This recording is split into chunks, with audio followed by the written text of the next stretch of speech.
I recently had a woman named Linda decide that my son, Noah, didn't belong in her pristine little neighborhood simply because he didn't get along with her darling son, Chase.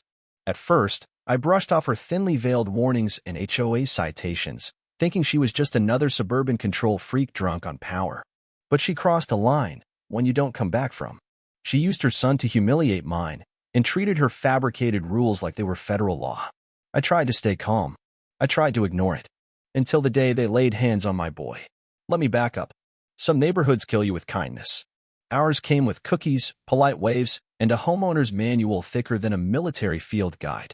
Everything looked perfectly choreographed, synchronized sprinklers, manicured hedges, matching porch lights.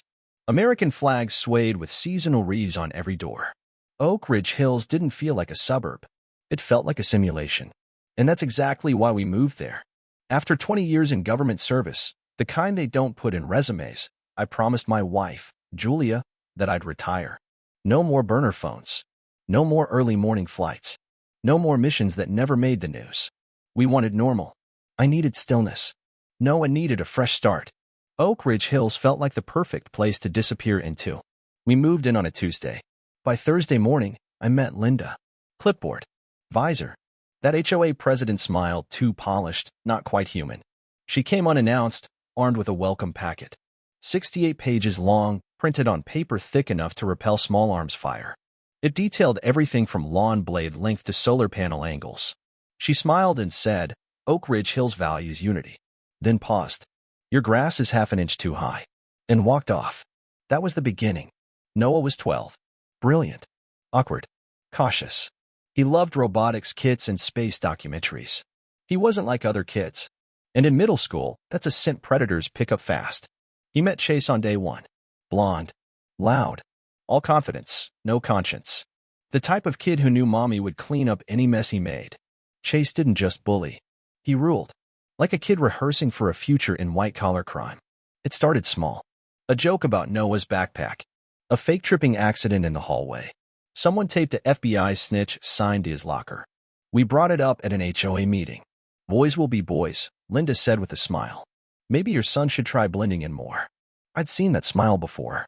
On warlords. On arms dealers. On officials at checkpoint gates.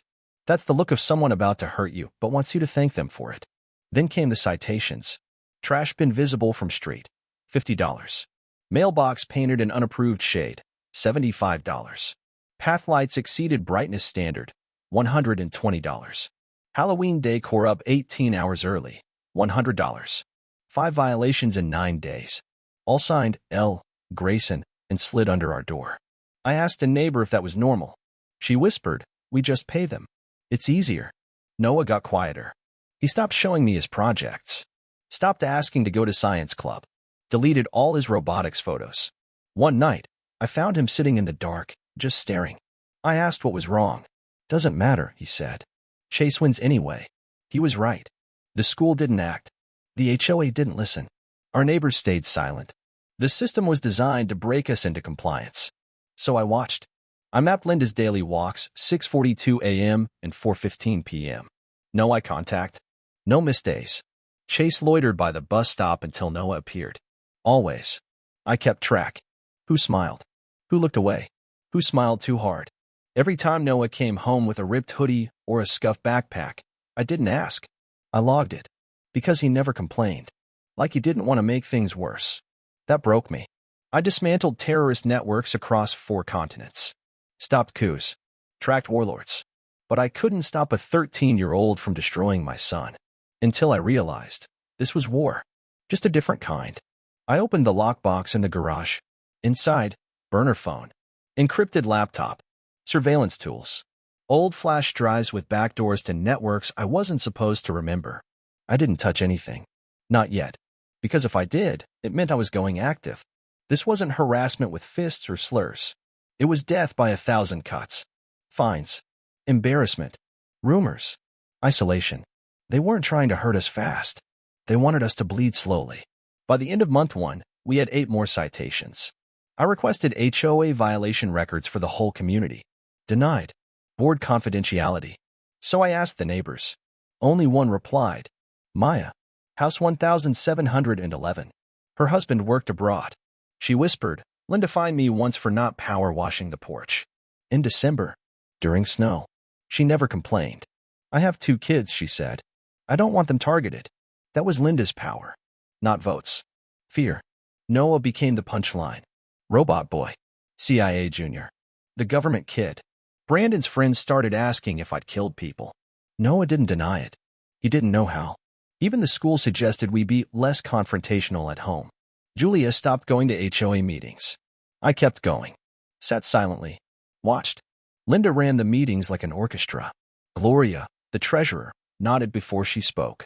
Doug, the secretary, hadn't completed a full sentence in 2 years.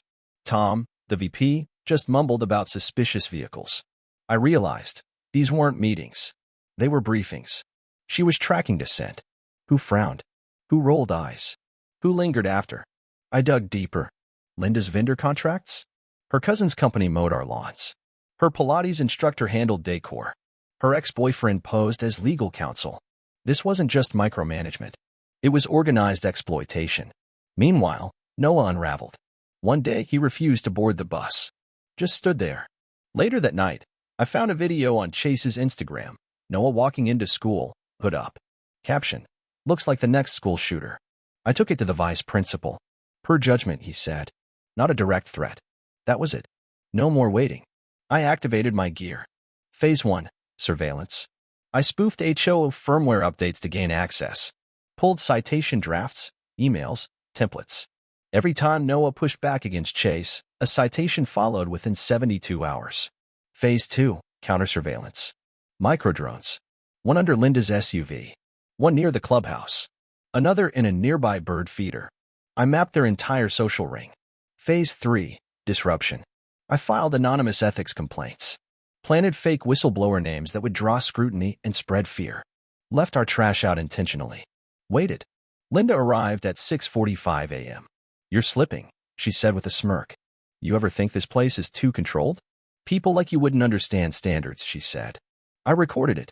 Posted it anonymously. 58 shares in 2 days. Cracks began to show. Doug questioned her tone. Gloria threatened to remove him. He sent me the emails. Then it got worse. A fake eviction notice on our door. Noah burned it over the kitchen sink. They can't do this, right? Julia asked. No, I said. But they want us to think they can. Then came the final move. Noah didn't come home. The school said he was picked up early. By his guardian, they said. Mrs. Grayson. I didn't panic. I moved. Surveillance logs. IPs. Spoofed camera footage. Linda and Rick in a black SUV. Noah inside. I suited up. Left a message for Julia. Check your email at 9 p.m. If I'm not back, follow the instructions. I tracked the SUV to a shed behind Linda's house. 2 heat signatures. I breached. Noah. Duct taped. Tired. Not scared. Just drained. I knew you'd come, he whispered. Rick appeared. Wrench in hand. You shouldn't be here. You abducted a child, I said. Now it's my jurisdiction. 3 moves. He was down. Linda arrived screaming. You're insane. This is trespassing. You impersonated a guardian. You restrained a minor. I streamed the footage live. She lunged. Tripped. Hit the ground. Motionless. Is it over? Noah asked. Almost, I said. We exfilled like I had in war zones. Quiet. Efficient. Julia collapsed into Noah when we returned. I uploaded everything. To the authorities. The media. My old handler. By morning, news broke. HOA corruption. Child abduction. Fraud. Resignations followed. Apologies arrived. People started speaking. Linda vanished. Rick filed for divorce. Chase changed schools. Noah? He chose to stay. They don't win if we stay, he said. I filed the final wave. Tax complaints. Insurance policy violations. Financial audits. Linda lost everything. The board voted her out. Banned her from ever leading again. Noah joined a robotics team. Won an award. Looked back at me on stage. Smiled. That night, I locked the box. No plans. No threats. Just my son. People thought I was dangerous because I stayed quiet. They never asked what happens when someone like me finally speaks. Now they know.